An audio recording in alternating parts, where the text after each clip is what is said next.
In this week's video, I'm sharing with you how to paint a blue glass vase while keeping the painting fresh and simplified.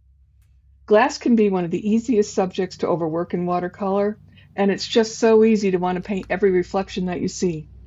I'll show you how to use shapes and washes of layered color so that the glass feels believable. Starting off, I'm using masking fluid just to cover up a few areas to preserve the white for the highlights. I'm starting off with a wash of turquoise. It's a tea consistency, very watery, and I'm just going to cover the handle and the handle only. Now the brush that I'm using is a number 8 round. It's the silver black velvet brush. I love this brush because it comes to a great point. And when you're working in a very tight area like this handle, this point is just invaluable to use. I'm laying in the second pass now of the turquoise color. It's the inside portion of the handle, so it doesn't get as much light, so the color is a little darker, a little more intense. Once I get it laid in there, I'm going to use a damp brush and I'm just going to very gently, with some water, blend it in. Notice how by using the tip of a damp brush, you can just draw that paint up. It makes a beautiful gradient. The handle is the most complex part of the vase. It has the least amount of surface area, so the color is more concentrated. Less light passes through it, so it appears darker. So how I handled this was started off, of course, with the wash of turquoise. And you're also going to see a hint of sap green in there because there is a little bit of a green color in this vase. At the bottom of the handle, where it's the darkest, I use Prussia blue. Now, notice that I use shapes that are fairly large. They're simple, they're not complex. And what happens is they swirl together. And it's the closeness in value of the blue and the green that produces that solid feeling. And there's a very solid feeling at the bottom of this handle. This is another layer of turquoise. It's about a coffee consistency, and it's about the third layer. So you're going to notice that I'm really building up a heavier value here.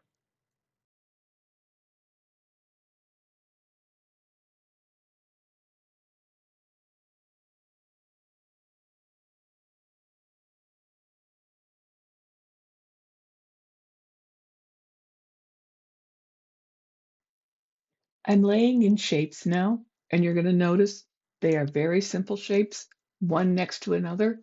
This is turquoise, and I'm just placing that in there now. And once I get that defined, I'm going to go in with some Prussian blue, and I'm going to, where the handle meets the face itself, I'm just putting a line to define it there.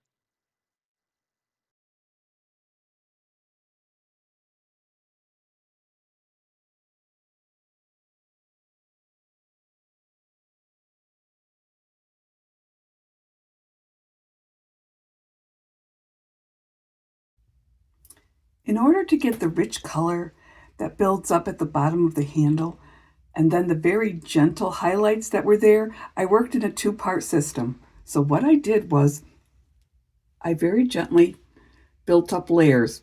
There's about 3 or 4 layers right here of the turquoise.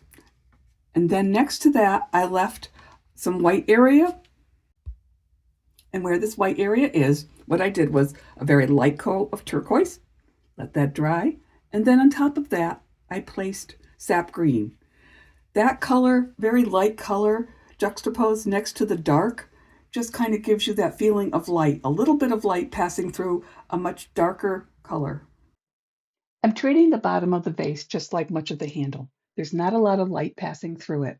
So I've got a light glaze of water, and then on top of that, I'm just going to place a light glaze of turquoise.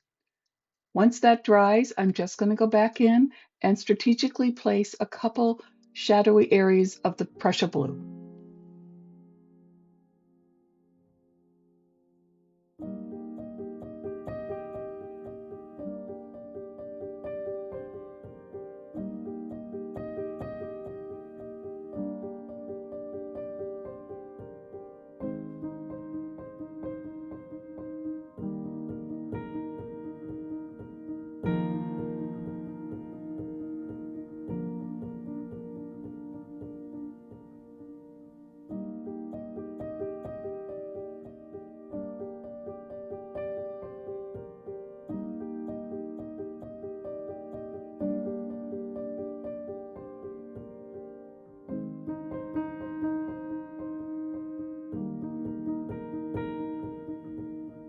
To soften the edges and give it a more realistic feel, I've dabbed in a little bit of clear water, and then I'm just going to draw the color toward the left. I add enough detail here, enough so that you get the feeling that the bottom is solid, but not so much detail that it becomes cluttered.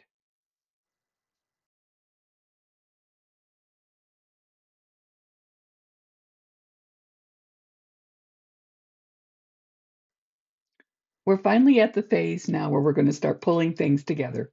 We're going to start painting the body of the vase itself. When you look at glass, especially at the bottom edge, you're going to see distorted reflections. But I'm not going to work on every little detail. What I'm going to do is I'm going to simplify it into some gentle waves. So to anchor the first wave, what I'm doing is I've dropped in some color, wet on wet, and then I'm just using a damp brush and I'm going to blend, trying to get one solid color at the bottom. And then I'm going to use that lifting technique that we've done before with the damp brush.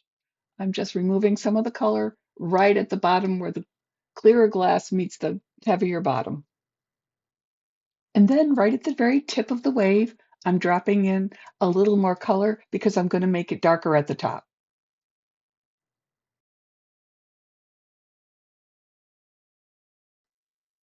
I'm going to be using the wet and wet technique as I paint the body of the vase. So we're going to start off with sap green. I'm going to drop that in and move it about. And then I'm going to drop in turquoise. And I'm going to let the two of them mix together. And the mixture of those two colors should show how the light passes through the glass. I've kept these shapes fluid and very spontaneous in shape, and that gives the vase a natural look. This technique keeps the edges soft, and because the colors can flow into each other, we get those soft transitions that you need. You don't want hard edges. Hard edges just make everything look heavy, and it doesn't look transparent then. If you're looking for more tutorials on reflective surfaces, I have a video on how to paint shiny metal, and I'll link that at the end of the video.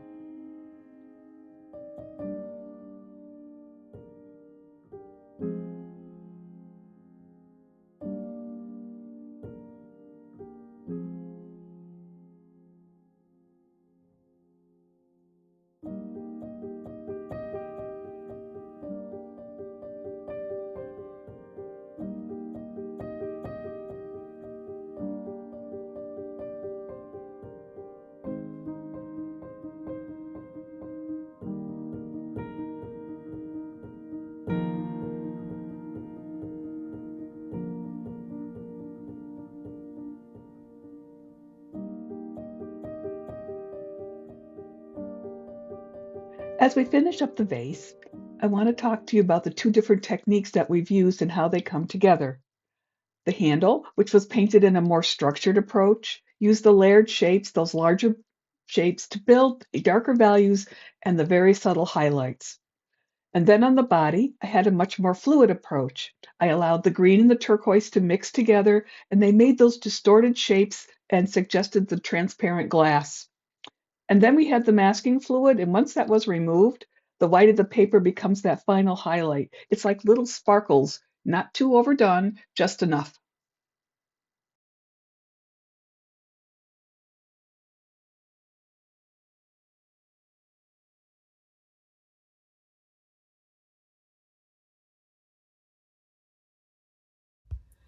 This is the completed study. Here at the rim, I did a wash of turquoise, and then I did another wash on top of it just to suggest the rim. At the bottom where the waves of distortion are, I made successive, it's dark, and then I worked my way up as lighter. So as you can see, glass can be stressful. You can get carried away, really get involved in all of the distortion and everything that goes with glass, but you can keep it simple and it can look beautiful when it's done. I hope you enjoyed this video. Thank you for watching.